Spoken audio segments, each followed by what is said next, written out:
Welcome, everyone. We are here today for our fourth session in the series of Making of Modern Georgia. My name is Salome Tsereteli-Stevens. I'm the president of the Georgian Association, and this is a series that the association is hosting to help raise awareness about Georgia, its history, its culture. And we are so glad to have a wonderful session today focused on the Georgian language. The topic of today is keeping the Georgian language alive, poets, legislators, and teachers. This is a third session, actually, in a series of sessions, and you can see the previous webinars recorded on our website as well as on our YouTube page. Um, Today, we have a moderator, the host of this webinar, and it is Ms. Mzia Shanawa, who I'm very happy to introduce. Ms. Mzia Shanawa is a linguist, a journalist, and an educator. She has studied Georgian language and classical humanities at Ivane Cavakhishvili University in Tbilisi.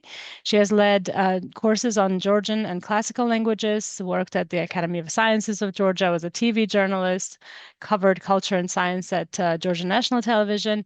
And she has been here in the United States and worked different language-related jobs, but most recently and currently, she is teaching Georgian language at Harvard University at the Davis Center. At the Harvard University. And so without further ado, let me hand it over to Ms. Mzia Shanava, who will be introducing our wonderful guests today. And I hope all of you will be very attentive, and you can put your questions in the Q&A in the webinar at the bottom. You can find the Q&A, and after the presentations, we will be able to address your questions, and hopefully it will be a wonderful, engaging discussion. So with that, again, welcome everyone, and over to you, Mzia. Welcome and thank you for joining us. I am Zia Shanava, a Georgian instructor at the program on Georgian Studies at Harvard University. We offer Georgian language courses for Harvard students, as well as an online beginning Georgian class through Harvard Extension School that is open to everyone. Georgian is a unique and beautiful language with a rich cultural history. Come and study with us. Today's conversation is about Georgian language, not simply as a means of communication, but as one of the deepest foundations of Georgian identity. For centuries, Georgia often existed without political sovereignty, without stable borders, and under the rule of larger empires.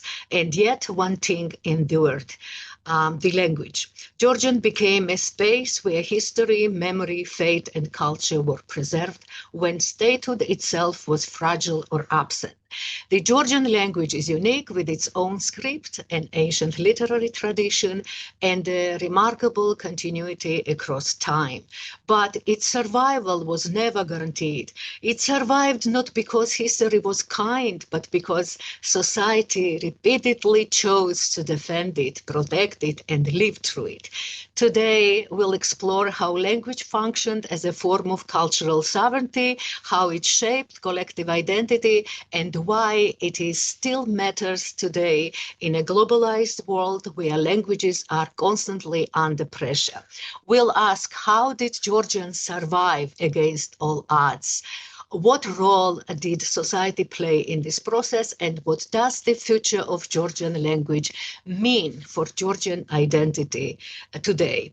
My guests are Tamar Makharoblidze, a linguist, philologist, professor at Ilia State University in Georgia, researcher of Georgian Sign Language and creator of Georgian Dactyl Alphabet and Georgian Lorem Alphabet for deaf, blind, author of 35 monographs and textbooks, screenplays, and wonderful poetry.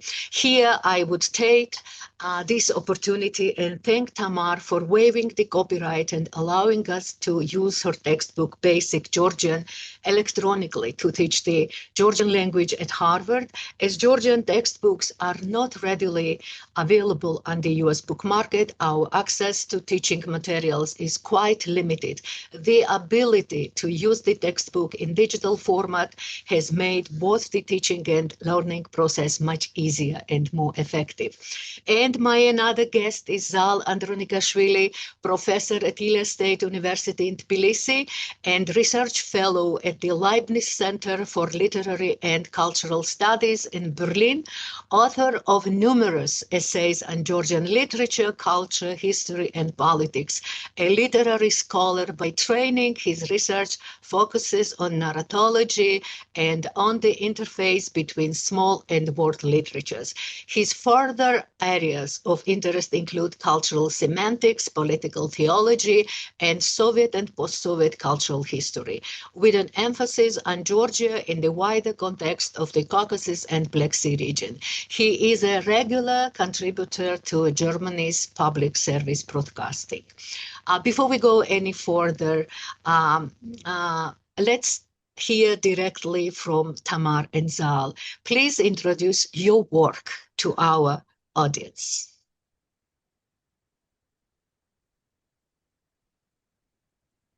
Zal, please. Oh, Or Tamar. yes, maybe ladies first.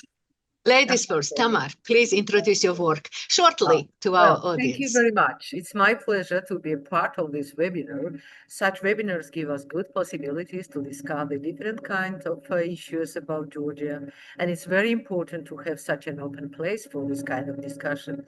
I would like to express my gratitude to the organizers of these webinars.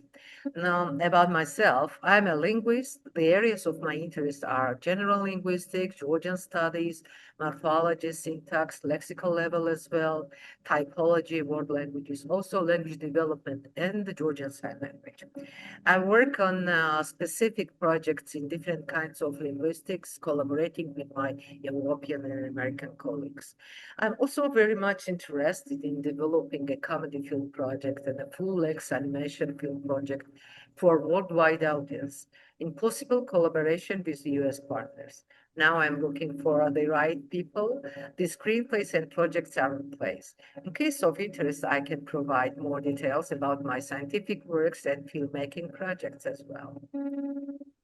Thank you. Zal, please. Well, thank you very much indeed. I'm very glad to be today here, and thank you for the invitation to be the part of this wonderful series of webinar about making of modern Georgia. And well, this title of the webinar describes somehow also what I am doing, or what I'm doing in the last 25 years or so. Well, I was trained in the theory of literature, in the narratology or theory of the plot or theory of sujet, as Russian formalists would call it. And then I switched more to the cultural history of Georgia in the broader context of Russian Empire and the Soviet Union. I wrote a monograph together with my colleague from the Tbilisi State, from the Ilia State University, Amsal Chkerenaya, and from the Leibniz Center for Literary and Cultural Research, Franziska Thun-Hohenstein, which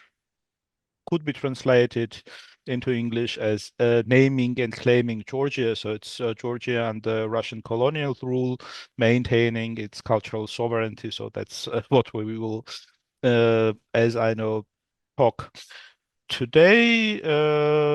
And well, that's what I was writing about, more or less. So this is the core of my research, but I do also several other things. I co-edited or edited a first German edition of Merab Mamardashvili's work, who was a very famous Georgian philosopher of the Soviet time, and one of the most important philosophers of the Soviet period. And I also contribute to German newspapers and also radio and sometimes also TV about current Georgian politics. So that's what I do. Thank you Briefly, so and much. well, I'm mostly writing in German, but also several things are available in English. So if you are interested, in case you're interested, I would be glad to provide you with, yes, with Thank you links or very PDFs. much. Thank you. Sorry. My first question is to you. Georgian is one of the world's oldest continuously used written languages, with inscriptions dating back to 5th century. Throughout centuries of foreign domination, Persian, Arab, Ottoman, and Russian, the language functioned as key vehicle for preserving a distinct Georgian identity when political independence was lost.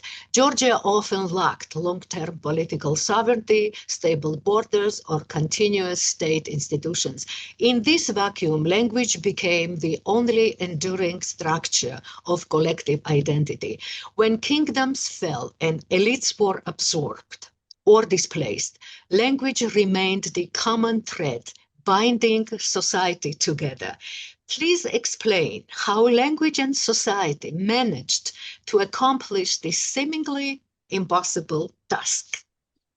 Well, thank you very much, Zia, for this very important and very huge question, which I have to address in a very short time, but I will give my try, and I will use a kind of genealogical method to go quite deep into history to explain why the language, the Georgian language, has this very important and I would stress a very special role for the Georgian culture. So Georgian had played a quite exceptional role for Georgia since at least the 5th century, and to understand how language could carry continuity when political sovereignty was lost, to address your question, it helps to begin with a basic linguistic fact that Georgia has never been a monolingual space, nation, state, or whatever. So in Georgian, 4 Kartvelian languages have been and are still spoken. The Georgian itself, Migrelian, Svan, and Laz, the last of which is mainly spoken today in today's Turkey. Alongside these Kartvelian languages, there were also other languages spoken, such as Abkhaz and Ossetian, as well as several Caucasian languages. Yet, among all these languages, Georgian was the only one that developed into a fully written language in the Middle Ages. And this is decisive. A written language can remain a very stable medium vis-a-vis to the just spoken oral languages, which also endured, which also exist, but never developed such cultural power and cultural value as Georgian as a written language. The emergence of Georgian as written language is closely connected to the Christianization of Georgia in the 4th century. Here, it matters that the cultural politics of Eastern Christianities, well, speaking in modern terms, worked somehow differently from the Latin West. In the Byzantine sphere, Christianity could be preached in local languages, and vernaculars were also put into writing in order to translate the Holy Bible and the writings of the Church Fathers. This gave vernacular languages an enormous impulse. So Georgian became the language of the Georgian Church, and from that point on, it came to dominate as the written and liturgical language over the languages spoken in Georgia. As a church language, Georgian did not only serve communication, it marked the Georgian territory in a very concrete way through prayer and through liturgy and through everyday religious practices of the communities. And this is expressed very clearly in the 10th century by the monk Georgi Merchule in his Vita of Grigol of Khansta, one of the founding fathers of Georgian monastical movement. And he writes, Georgi Merchule writes, Kartli consists of that spacious land in which the liturgy and all prayers are said in the Georgian language. In other words, language marks the land even before there is a stable territorial unity of a Georgian state. So language maps Georgian territory earlier as the political unity of the Georgian state in the medieval times. But this still is not enough to explain the full significance of Georgian language. In Eastern Christianity, there were other languages that were written down and into which the Bible was translated, such as Armenian and somewhat later the Slavic languages. And so Georgia had to hold its own in competition with these languages. And beyond that, it had to compete with the dominant imperial and ecclesiastical language, the Greek, the most, well, important and culturally powerful language of that time, together with Latin, of course. Greek monks often regarded vernacular languages as less developed and therefore unsuitable for translating Holy Scripture. Today we'll call this cultural imperialism. Those who read German or Georgian can find a detailed discussion of this in a wonderful book of my colleague Nino Doborjginidze. It's called in German Die Georgische Sprache im Mittelalter, Georgian language in medieval ages. Georgian had to prove that it was equal to other languages and above all to Greek, and symbolically even to the biblical language, both biblical languages, Greek and Hebrew. One expression of this tendency is found, or you can find in the 10th century Georgian monk's tract. Monk was called Ioannis Zosime, who worked on Mount Sinai, and he wrote a text praise and exaltation of the Georgian language. So he writes, "The Georgian tongue is buried until the day of the second coming to witness so that God may convict every tongue through this tongue." And with this claim, which might sound very bizarre today, he aims to evaluate the Georgian language and to make it comparable to Greek and Hebrew. We can call this quite directly a sacralization of Georgian. According to Ioannis Zosime, Georgian does not stand at the beginning where the languages of the Old and New Testaments, Hebrew and Greek, are located, but Georgia stands at the end as the language in which God will judge humanity at the last judgment. So Ioannis Zosime's text was lost for a long time and did not play any important cultural role during the Georgian history. It was rediscovered in the 20th century, but nevertheless, it expresses a very important cultural tendency, the sacralization of Georgian and the exceptionally high cultural value that Georgians attached to their language. Because what a culture treats as one of the highest goods can also be cultivated, protected, and defended. Since the Middle Ages, Georgians have considered their language among the highest cultural treasures and not just national, but when we think about what Ioannis Zosime writes, also on the universal level. So I'm deliberately not using the modern term identity here, but rather pointing to the continuity of Georgia as a historical and cultural community across centuries. So if we now jump to the 19th century, when Georgia was conquered by Russia, the Georgian language still carried a similarly high significance. Among the many lands Russia conquered and colonized, the empire did not succeed in Russifying Georgia, and we have to explain this fact somehow.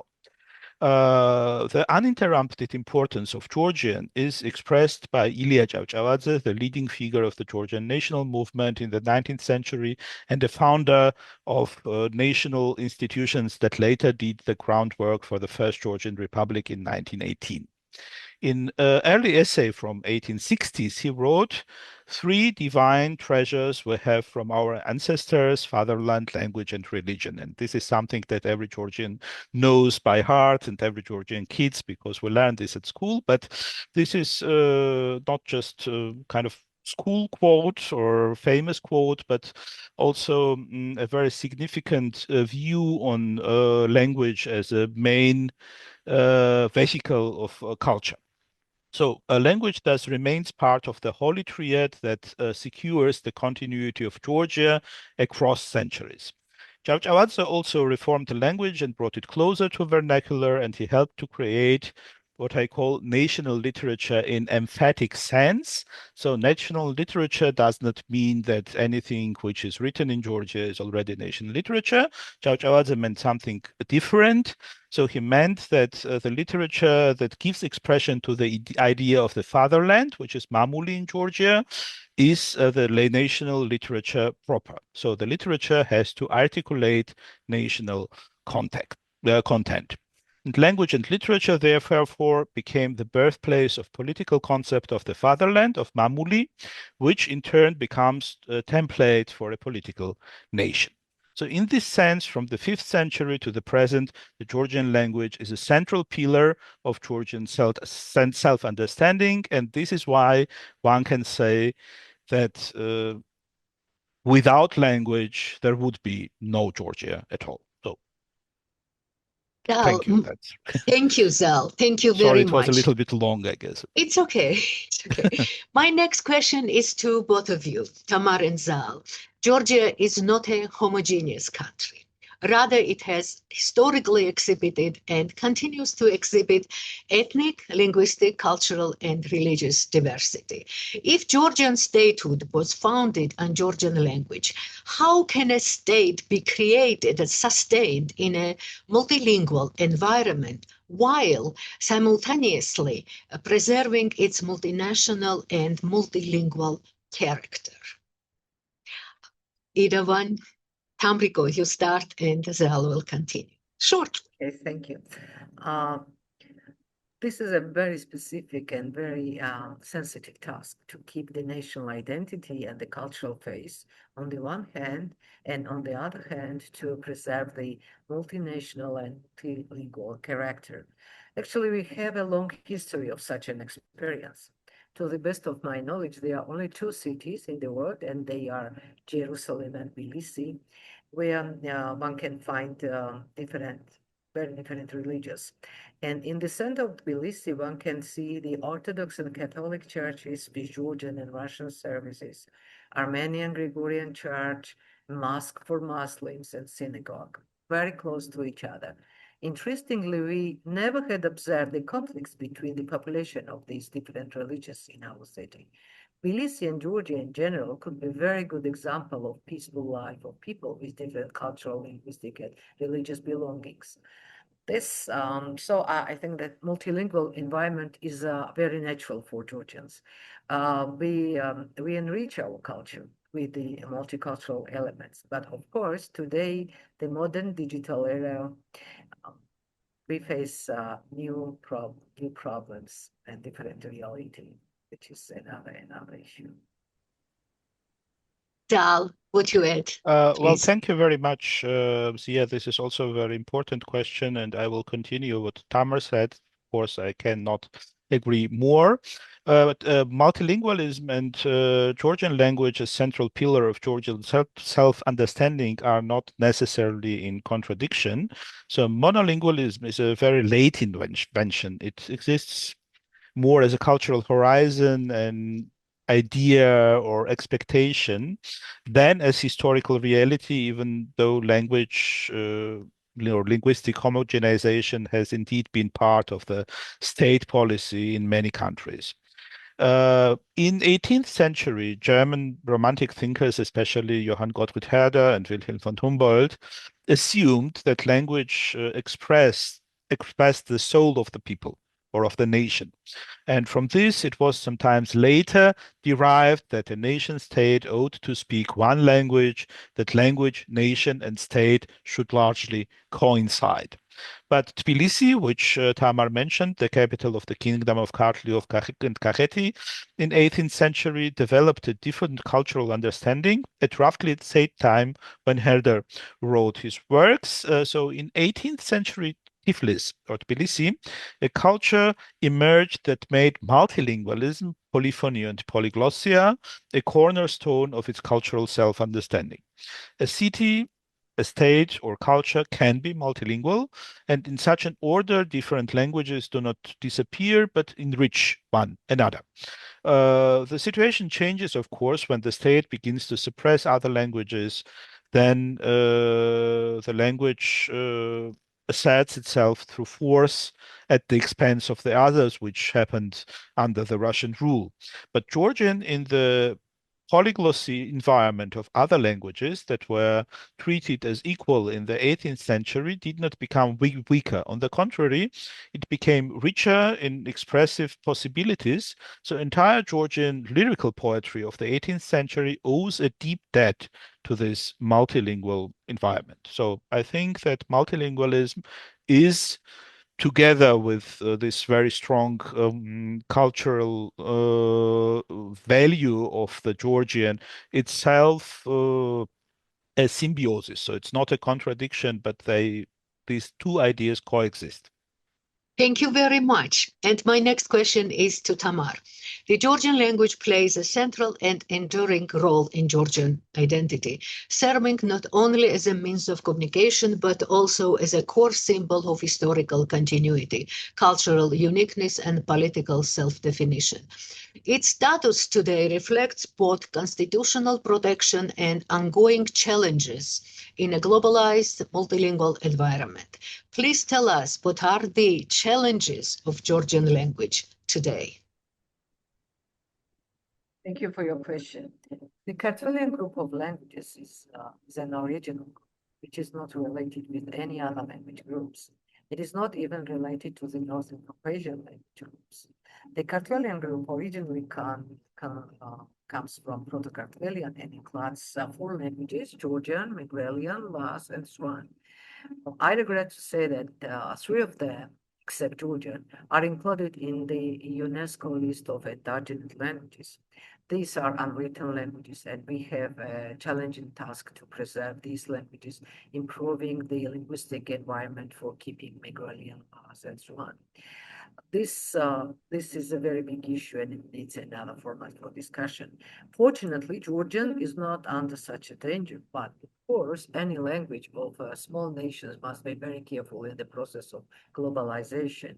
For today, we have a diverse type of immigration waves from Oriental countries and from North, mainly from Russia and Ukraine. And this may become a serious problem. There is a good joke about Russians. Europeans discover the high prices for plane tickets, and they ask Russians, how do they feel about it? Are the tickets expensive for them too? And Russians say that they never need to buy plane tickets because they usually travel by tanks. As a part of literary folklore, jokes and anecdotes reflect the reality. These jokes also show some kind of reality about Russian immigration. Usually they never they never care much about the local cultural environment and national identities, especially with small countries. According to the experience we have, Russian immigrants never tried to learn Georgian, and Georgians have to develop their knowledge of Russian in order to communicate with these people. And this is an example of replacing Georgian by Russian, at least in some private places. And the immigrations from Oriental countries also have very poor knowledge of Georgian.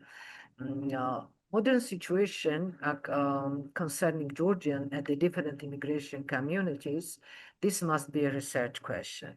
To reveal the situation, to find out the problems and needs. I could predict the possible problems in learning Georgian and in the communication process, but as a professional linguist, I would avoid doing it without proper research. I hope that the state language department will be able to realize this situation and find out ways to resolve the problem of state language in our multicultural and multilingual communities in the period of globalization. It's important to understand that we cannot rely on our historical approach or experience. We should realize that today, in such a process, in such a digital and global era, we are facing other processes, and these can turn out to be very dangerous for our national identity. And we should learn carefully the modern situation and set up a concrete plan. First of all, we should improve the legal base to support the state language. Small nations like us need to have a strict legal framework with strict filters in order to keep their languages the most important part of national identity. In addition, there's also another issue concerning the one community living in Georgia. This is deaf people, deaf community. They have very poor knowledge of state language of Georgian, and unfortunately, deaf education is very poor in Georgia, and it needs a distinguished approach for such people to teach state language. It is also one very important issue which should be resolved. I think it's very important to pay attention to that. So this is what I wanted to say about that. Thank you, Tamriko. Thank you, Tamar. Zal, my question to you. Tell us about cultural sovereignty of Georgian language and literature, which has frequently replaced political sovereignty in Georgian history, especially during Soviet era. Well, thank you, Mzia. Cultural sovereignty is, of course, a metaphorical term, but it captures a very concrete situation when a polity like Georgian loses political agency inside an imperial structure, and an effective seat of the sovereignty can shift away from state institutions and into domains that still allow collective self-assertion. Above all, this is language and literature.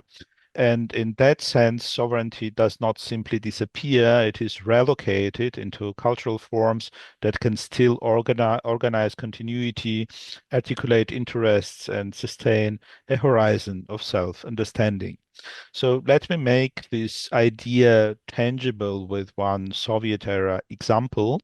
The Georgian critic and intellectual Akaki Bakradze wrote a book, 1983, which was a kind of dissident book, so it was not print until 1990. It circulated among a very limited circle of people because it was very dangerous.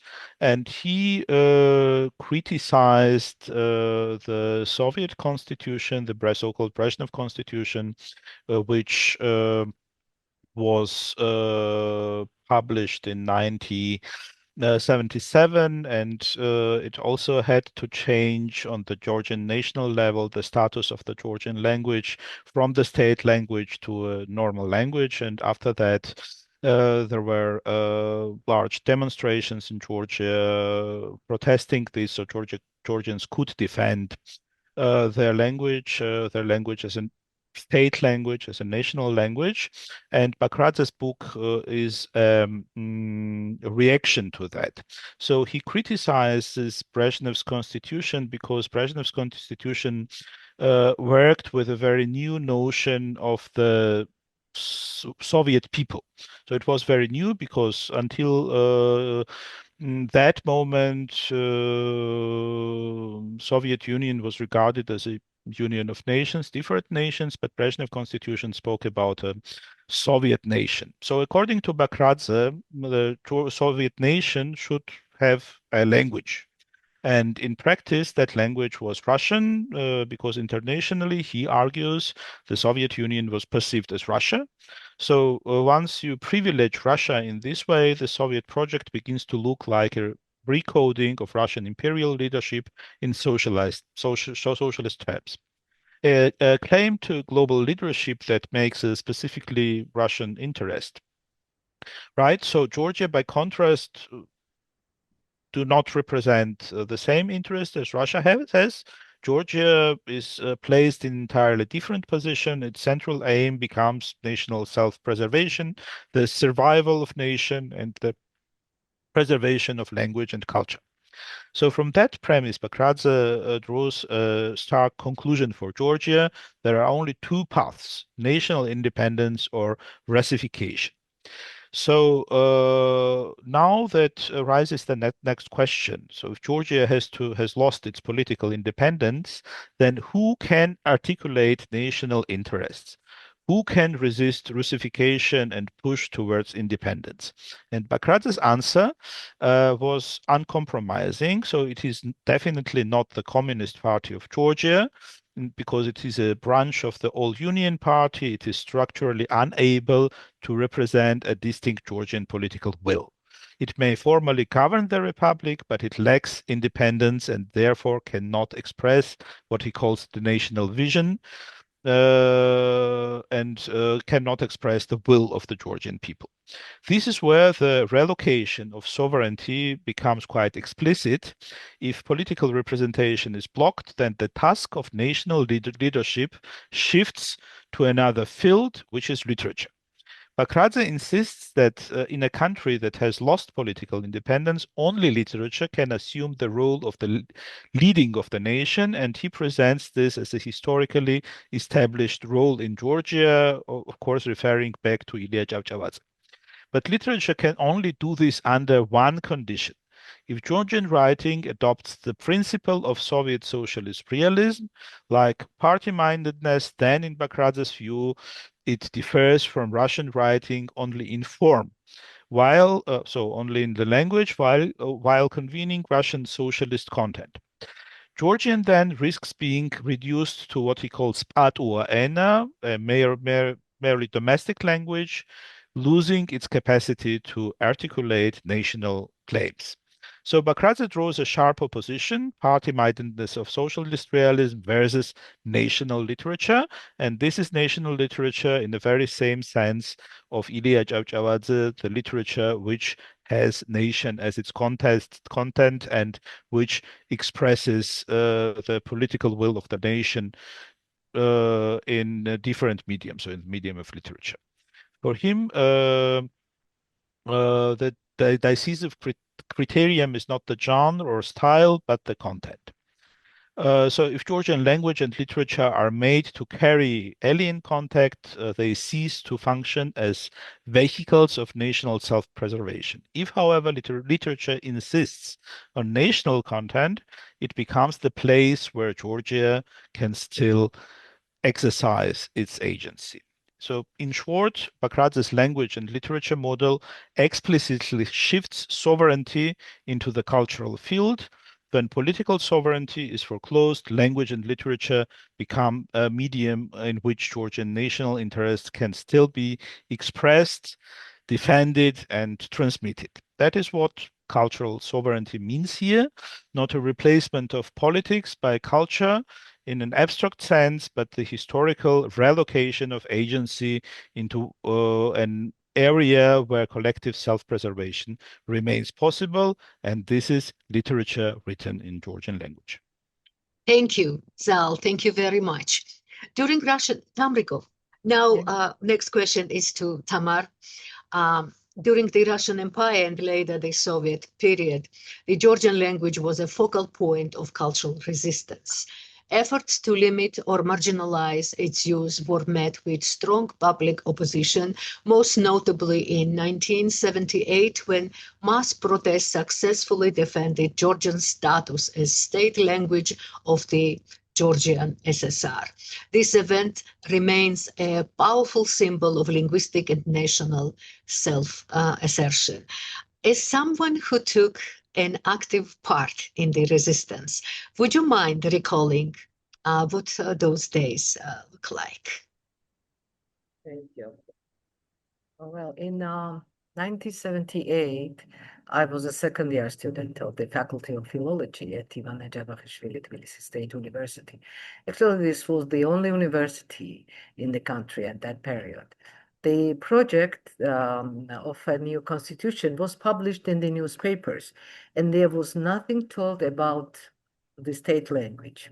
And together with the other students, I started with writing an appeal to the Georgian government, to the Supreme Council and the Central Committee of the Communist Party.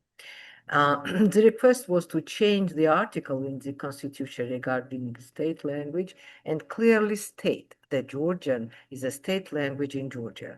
In the other words, we wanted to leave the old version without changes, as the previous Constitution had a clear statement about the state language, and it was Georgian, while a new one didn't say anything about it, and we could understand that clearly that Russian would replace Georgian. The appeal, made in 4 copies, was signed by about 500 students. And actually, it was the only document that became a written argument or basement for the final positive decision. We collected signatures for several days at the university, and the process was quite difficult. I personally had to overcome many obstacles. Students signed the appeal, and I should say that we didn't have any experience collecting such signatures. So there were no clear names, no passport numbers on the document. Around 430 signatures were collected at the Faculty of Philology. Historians were doing the same, but their signatures didn't reach the addressee. The philologist signed the appeal, and I took to the addressees 2 copies. There were 4 copies, and I took 2 to the post office and sent them to the Central Committee and to the Supreme Soviet, Supreme Council. And the other 2 copies I left with my friends, and unfortunately, these copies mysteriously disappeared, and as it turned out later, ended up in the hands of our opponents. Well, I sent these 2 copies, and as I mentioned, to these addressees, and as a specially registered mail, and I kept the postal receipt. After I had fights to keep this receipt, I remember when I came back from the post office to the university, people, unfortunately, including my friend, they were shouting at me, demanding the receipt. And I remember I threw my bag to the person standing in front of me, saying that I don't have it, search it. And meanwhile, the receipt was inside the bag. And they were suspicious, but they didn't dare to search me. And later on, the fights continued, and I kept this receipt carefully. It was not right time, and when later I saw this paper, this piece of paper, I just laughed because it was nothing was specific. Even the date was not clearly written on that. Actually, it was something like a meaningless document. Well, there were many obstacles, and because of my bold behavior, I even got a nickname, Jana Dark. I also remember Shevardnadze's visit to the university. He directly threatened us, saying that I'll make you remember 1959. This was the date when people were killed on the demonstration in Tbilisi. I spent nights of April 12th and 13th at the Communist Party committee office at the university, where the entire political elite of that time was gathered, and Shevardnadze kept calling every 5 minutes. These government bodies kept taking me around and asking me to tell everyone not to come out on the streets on 14th. I was in a very difficult situation, trying to confuse them, not to letting anyone get hurt. During this period, students from other universities came to the university in groups, and we held secret meetings in the back wing of the first building of the university and in the yard also. We discussed the plans, how to behave on the demonstration, and the forms of protest. Um, on April 14th, people started gathering at the university yard early in the morning. The university was an important organization, or a place for Georgian national identity. And in addition, everyone knew that the only university was actively protesting. That's why people came there, and they were just hoping to find the solution of the problem. Around 11 or 12, we set off from from the university. I remember cars stopped at Rustaveli Avenue and traffic was blocked. The militia was remarkably benevolent. They just stood there, didn't arrest anyone, didn't create any obstacles. Some KGB agents came to me saying, everything will be as you wish, and advising me to tell people to disperse. But crowd was growing, and of course we didn't give up. People who didn't even know my name, they were just looking at me with fear and hope. And I don't know who gave me a car, but I climbed on the top of a militia car. Someone handed me a megaphone, and I led a rally. Thanks to the nights which I spent at the party committee at the university, I knew exactly that the Russian soldiers were nearby. The situation was the same. I mean, the location of Russian troops was absolutely similar as it was on 9th of April of 1989.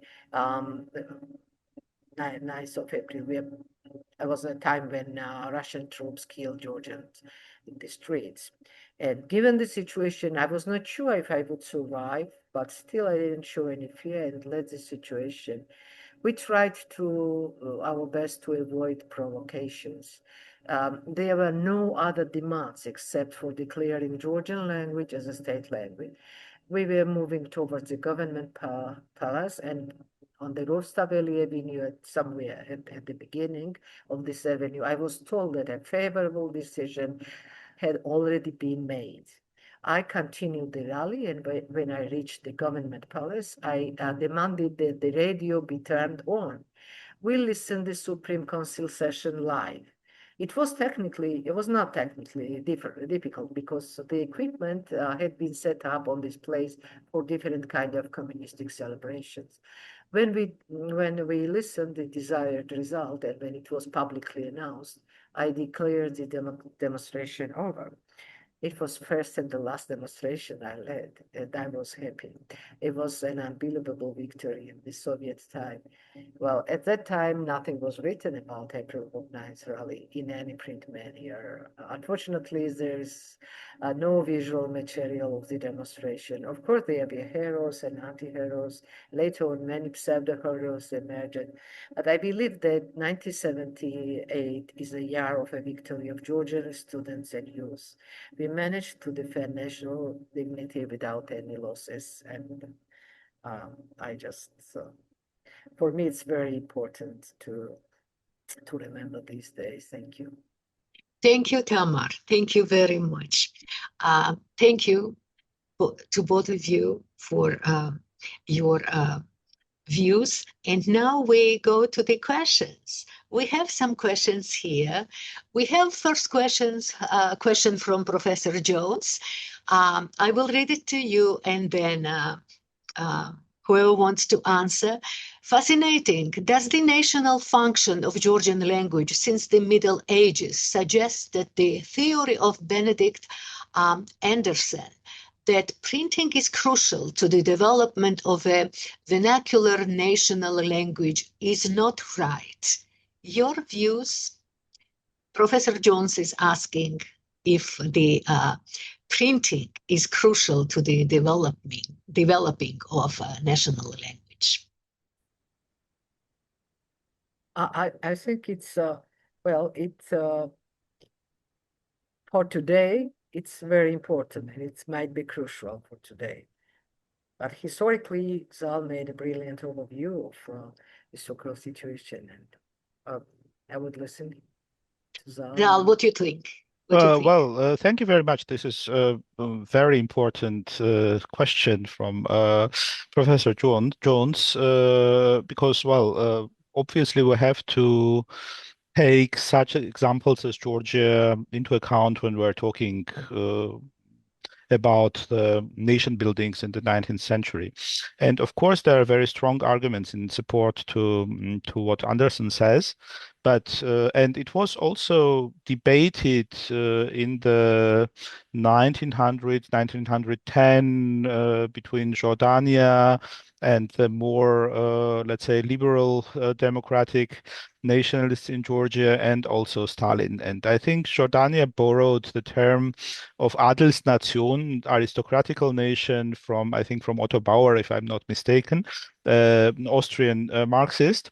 So the nation before this printing revolution, let's say, was of course a kind of Adelsnation, so this kind of aristocratic nation. But all this said, I think that the role of Georgian, as I tried to explain, still maintained at least some kind of germ of minimum of the union across these different regions of Georgia and different linguistical regions such as Migralia or such even as Abkhazia and so on. So every people who were going to the church and starting to read, they read Georgian, even if their, let's say, mother tongue was Migrelian or Svan or Laz or whatever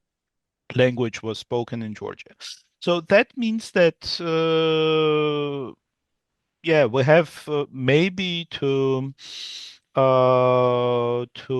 add some nuances in this big theory of Benedict Anderson. Thank you, Zal. Thank you. May Now, I now, two words?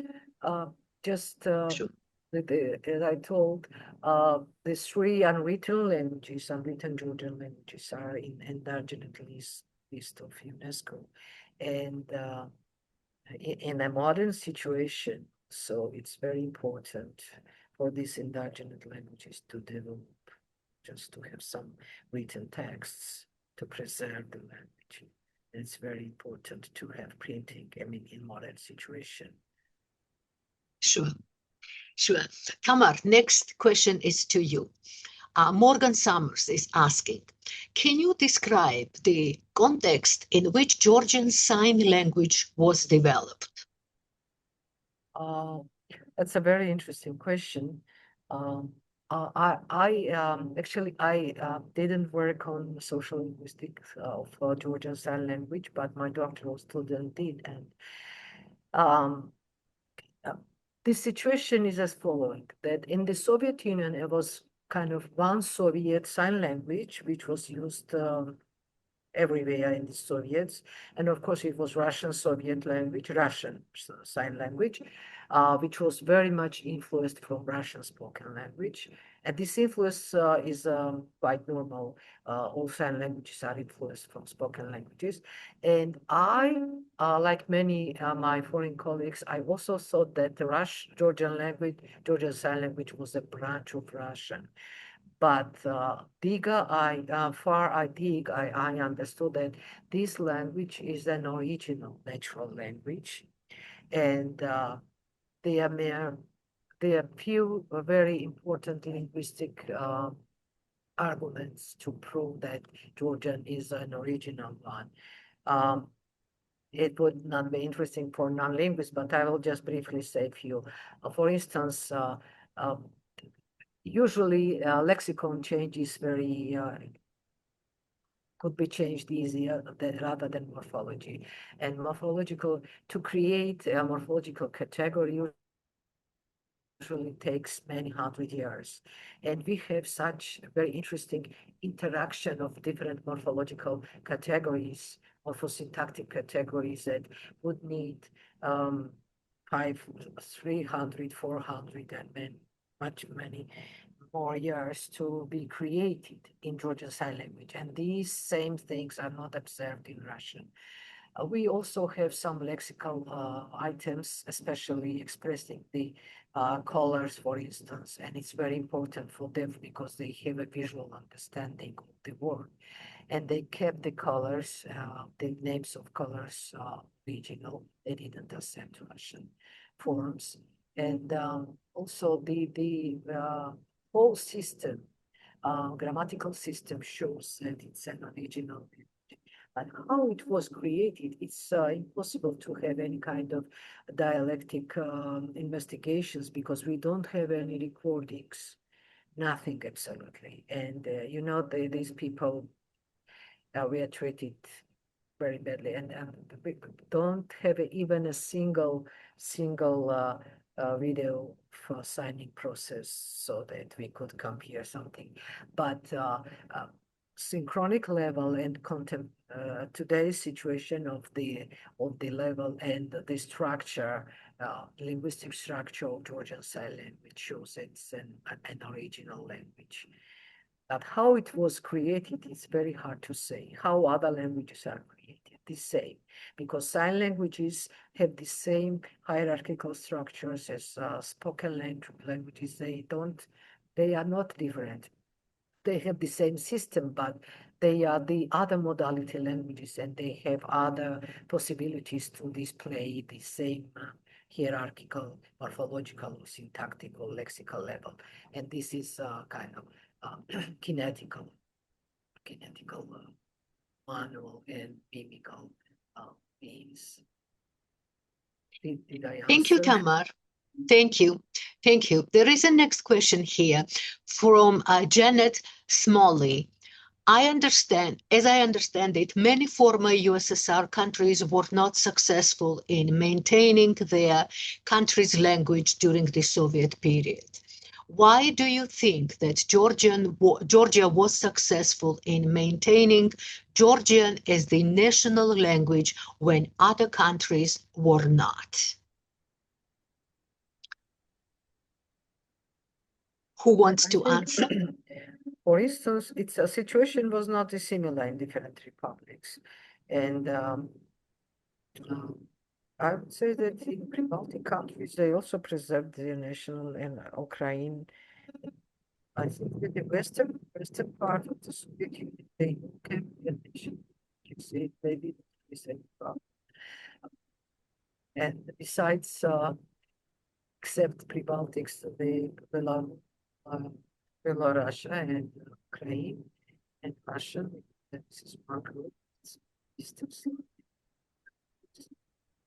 I don't know that they didn't have the same kind of, they preserved it. Zal, what would you add, please? Tamrico, you need to, your microphone is not working well. Zal, you have to open your mic. Yes, sorry.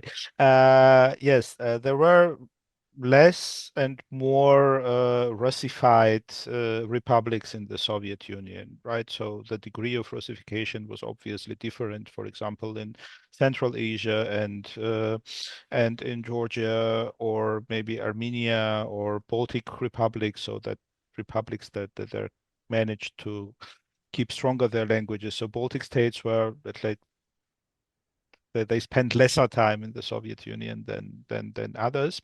And of course, the Soviet Union had this official policy of Galinizatsiya.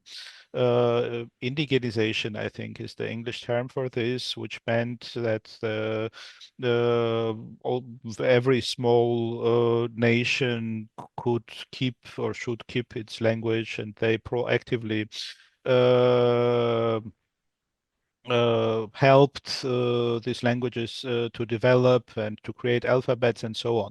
This was the one part, but the second part is our story. So Tamar was speaking the 70s when, or it started to shift in the 40s.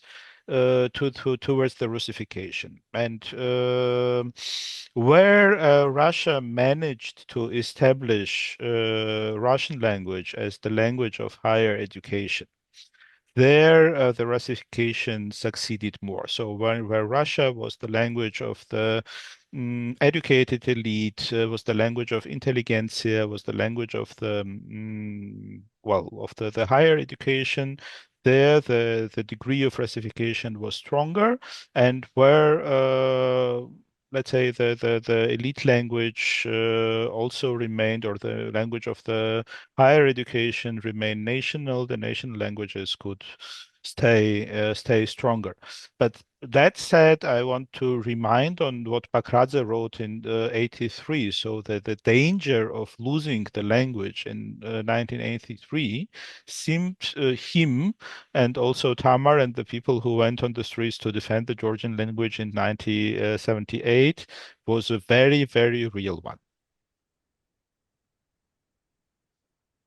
Thank you. Thank you very much. Just a year later, in 1979, there was a kind of trail to establish Russian as a language of education. The university was just given kind of order from Moscow to teach in Russian. But then I mentioned people were very active. They, the victory rise of this period, and people were very active. And I said, demonstration, and it was some kind of very the problem was resolved very quickly. But the trail was they established Russian as a language of education. Just right the next year. Thank you. Thank you, Tamar. Here is another question from Mary M. Farshatfar. Could you provide information on the impact of the Persian language and Georgian language before and after the 19th century, with specific reference to the 1813 and 1828 treaties of Gulistan and Turkmenchai? I don't know if you are familiar to this. Yes, I think so. So, over the Please. treaties, I mean, the Georgian Persian languages. This is I think you can fill libraries and talk hours and hours. My first name is Persian. It comes from Shahnameh, and you have this whole strata of these Persian names in Georgian and Persian words and so on at the lexical level. So, as I said, in the 18th century, this kind of lyrical revolution in Georgia happened when lyric as a genre was more or less emerged in this period after the long dominance of the epic poetry, and whole of this lyrical revolution was inspired by the Persian poetry. So every educated Persian person, I think, in the 17th and 18th century, and even in the first half of the 19th century, spoke Persian. So it was like English today for the Georgians of that period. There are numerous books about literary and linguistic contacts between Georgian and Persian. I am afraid in Georgian language, so I don't know what is available and to what extent in in English translations. But there was the whole scholarship in Georgia working on these directions and in, in two directions, let's say, in literature and language. Yeah. So, but I don't get why are you mentioning these treaties especially? So I did not understand the meaning of them for the linguistic or literary or cultural contacts. Maybe she will respond, and I will read you a question later. Yeah, and maybe for a very short thing to add, so Timur as the first, the Georgian king of the early or first part of the 17th century, had a very famous phrase. So the sweetness of the Persian language learned me the art of music, and by art of music, Absolutely. Again, thank you for to all our speakers. Zia, if I could ask you to look through the questions and maybe making sure that in the remaining time we can address as many questions as possible to combine a few of them, because there are several that touch on the same topic. And while we do that, let me direct the attention of the attendees to the resources that the speakers have mentioned. We had heard about Akakeshanidze's work and additional the books that were mentioned in terms of the learning resources for learning Georgian, and this wonderful overview of historical analysis of the Indo-European languages and culture. But For anyone who's interested in continuing to participate in our series, you can scan this QR code. Our next webinar is going to be coming up on February 21st at 1 p.m. We're going to try to keep these always on a weekend at 1 p.m., either a Saturday or a Sunday. And the next topic is the history of Georgian wine, because as you know, Georgian wine plays an important role in our development of our culture and modern day.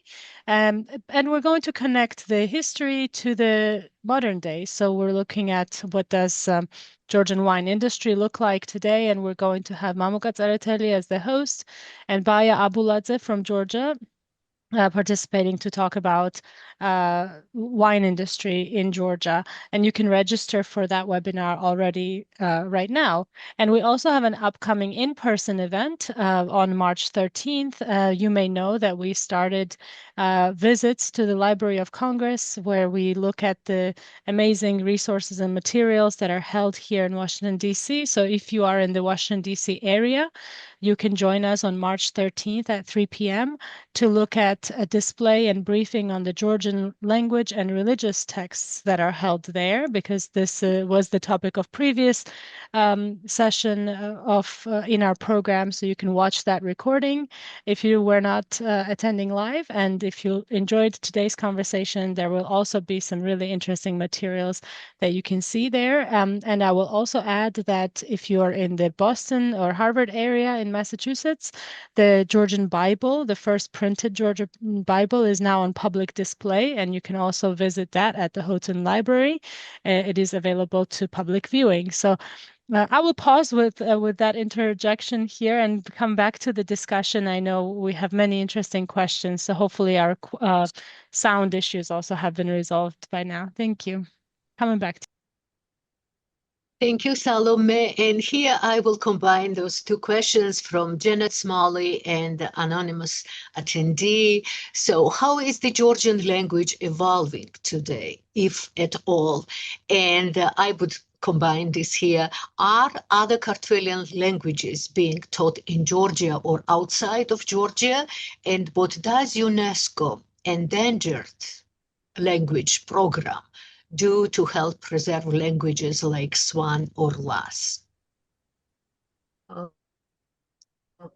Thank you. Georgian, can you repeat the first part of the question? Sorry. How is Georgian language evolving today, if at all?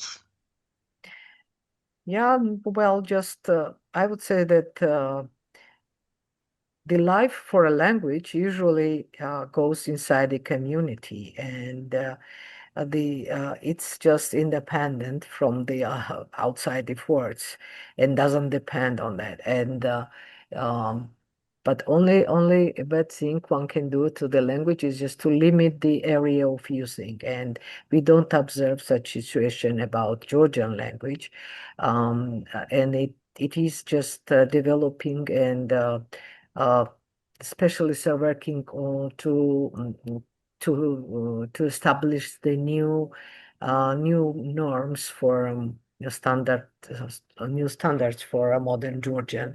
Of course, we are receiving neologisms like especially with technological issues. Thank you. The point about another question from Sophia Kankel. The point about literature is another avenue of sovereignty is really interesting. Would you have any present examples of that, maybe in the past couple of years, any texts that you would recommend? Well, I'm not sure that I will have any examples of the last period, so I did not trace this development, but yes, but this is quite an open field. So I try to work about this cultural sovereignty recently, and this is a very complicated field, and well, to use this sovereignty is something that, well, is still very metaphorical, but I try to find some hints to this direction. And interesting thing is that well, this idea starts quite early with the Renaissance. So there's a very famous article by Kantorowicz, Sovereignty of an Artist, about Dante and how the idea of sovereignty is shifting from the church and from the state to the artists. Maybe this is something that where this thing starts in the at least European history, but you have is connections between sovereignty and poetry also in Hebraic and in Persian cultures as well. So it's not just European culture. And I think decisive is the development since the Enlightenment, because there the idea of culture as an autonomous sphere is very much connected also to this idea of the sovereignty of the artists, and through this also to the sovereignty of the literature. But what we have in this Georgian example is I think, quite specific. So there are some similar things, of course, when you think about Kafka's small literature, the idea of small literature. He also speaks about the literature as something that expresses the nation or brings the nation to the expression. This is one example. Another example is this German term of the Kulturnation, cultural nation. But I think this kind of literature as a place or substitute of sovereignty is something that can lead a nation uh, is quite, I think it's very strongly a 19th century model, which was, well, reinvented by Bakradze in the 20th century. But I think in the recent period and in the 20th and 24th century, this kind of literature as a substitute sovereignty would be rather so it would surprise me if there would be something, but I cannot tell anything more specific than that. I think in 19th in 20th century under Russian rule, the language was more suppressed, and sovereignty also was suppressed. Maybe that's why in those times the literature played the significant role. But today, when we have our language protected by constitution, maybe Yeah, that's but why. I absolutely agree with you. But I think the question was about other examples, not about Georgia. Yeah, but examples in these days, and we don't have Yeah. these days examples of that, because probably even writers and people think that, okay, now Georgia is independent and the language is protected by constitution. Maybe this is the reason that we don't have this kind of literature now, that somehow we need to substitute our sovereignty with the literature. We don't have this situation.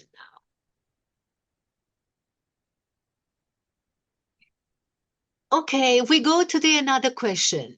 Professor Jones is asking, how important was the uniqueness of the Georgian alphabet in preserving Georgian?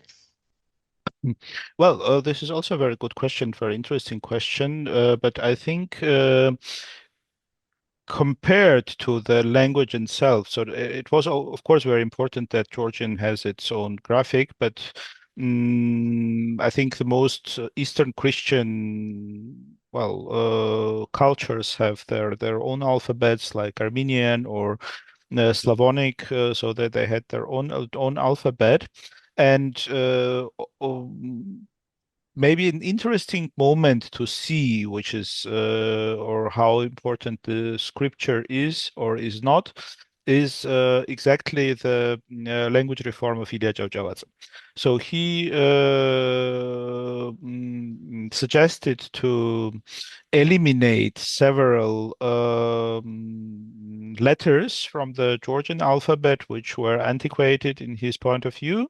And there was a huge debate about this, part of this fathers and sons debate or battle, Mamata in Georgian, which started even from the linguistic and from this orthographic dispute. Very interesting topic, but there it showed that the importance of the language lies not in the sacrality of the scripture, which are three in Georgian. So we have this old script, and we have the church script, and we have the secular script, but in the language, rather in the language itself. So at least according to Georgiadze and according to these debates. Thank you, Zal. And here is a question from Nino Jelidze. Defending Georgian language in 1978 was a significant achievement, making government listen to people and reserve their decision even in Soviet environment. How would you compare those protests being successful compared to today's protests when government completely ignores all the protests? Please concentrate with the newest suggestion to unite Tbilisi State University and technical universities. Thanks. From Nino Jelidze. Yeah, so I don't know whether I'm the right person to answer this question, but yes, of course you can compare, and if you compare this, then it is really very strange and bizarre that even the Soviet government was able to go back when it was pushed by this kind of popular protests. And so the current Georgian government is not, even if we call this a national government, and even if we call now the Soviet government the occupational government, right?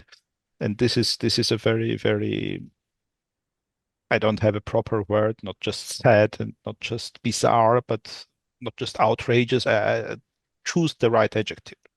My English is not good enough for that, and it's definitely not well, it's not on the people's side, let's say, right? So you have also this regime in Iran who is shooting at their own people just to stay in power, and we have the same kind of government which wants to stay in power at all costs, right? So and what we have to defend now is not less valued than at that time, because we are now defending our freedom, our civil liberties, which are definitely not less important than the language and our cultural, let's say, sovereignty of that period. So now we defend our political sovereignty as people, and we have an equal claim to make, and but we have a different government which is absolutely unable to make any concessions, and will bitterly stand until its end, until it falls, and I'm sure it will at some point. But not here to the people. And of course, this idea of the unification of these two universities, so of the university and the state university and technical university, which is called in Georgian deforma, some kind of deforms and reforms, mm, does not have anything to do with education, and has absolutely different other goals, political goals of bringing down the educational system in Georgia and to have just, working population for the oligarchy. So that's my answer to this question.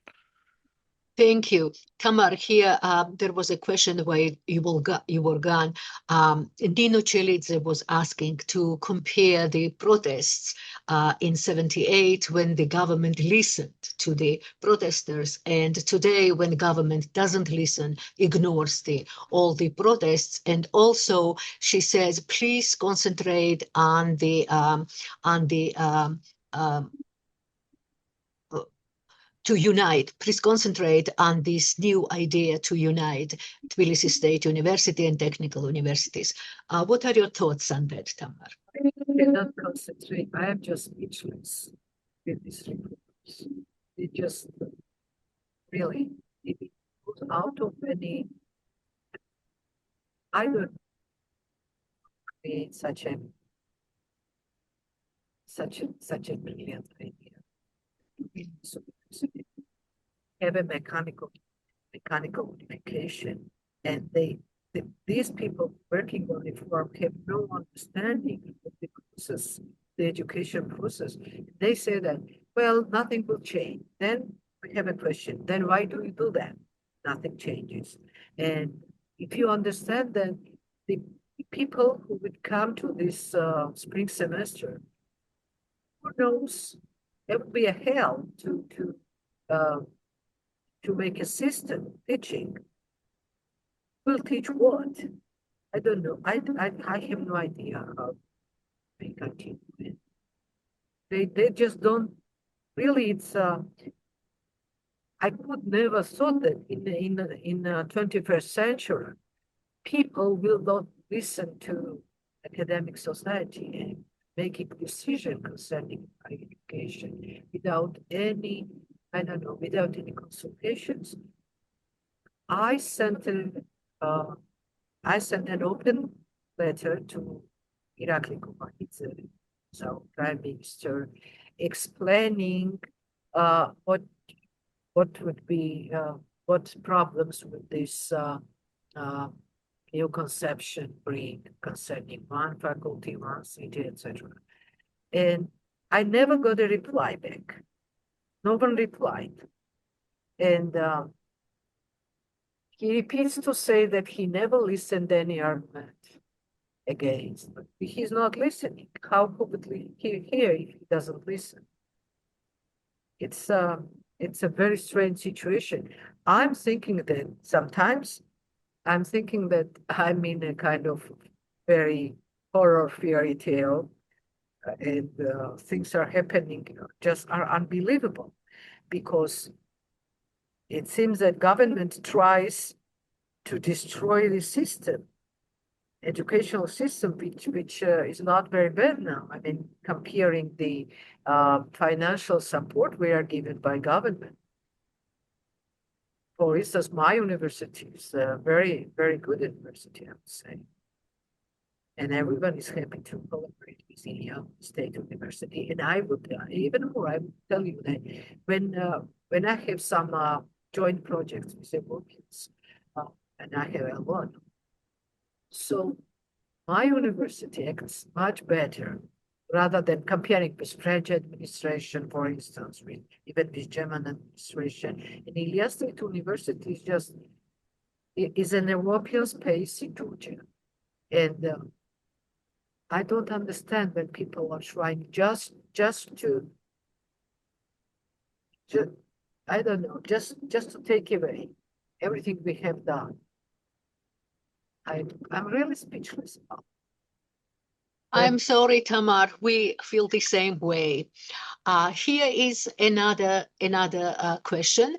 In one of Georgian Association's online conversations with Donald Rayfield, he mentioned how impressed he was about Georgian language seamlessly adopting the new words like dasinuli, or one's message on online and phone conversation being seen by the addressee but not responded to. Georgians, on the other hand, often wonder if adopting and importing foreign words is good for the survival of the Georgian language. Can languages like Georgian survive without importing the new words, and how does importing new words impact the languages like Georgian? So that's from Ega Imerlishvili. And if I may jump in and just be the timekeeper for our audience's sake, I know we have a limited time on this, and so if you could just give a 1-minute answer so we can let everybody wrap up. Thank you. Every language in the world has borrowings, and this is one way to enrich the language, to have the borrowings from language contacts, and it's quite normal. But we should understand what is a barbarism and what is just borrowing, what could be adapted. And there's some criteria how to do that, so I wouldn't go in depth. So, but it's quite normal to receive new words. Magalitat dasinuli. Is it normal? But, yeah. For instance, we can say dagliguli. Can we say that? Yeah, we Yes. can. Yeah, we can. We can say dabla rulim, which is blurred. Yeah, we can. But language gives what is very interesting. Language gives its own place to these words later on. This is a process which no one can mechanically Stop. artificial. You cannot do anything. And maybe I can add something to that, which will simultaneously give an answer to Mariam's question of this transition period of the 19th century in this Persian-Georgian relations. There is a very famous short essay which is quoted in the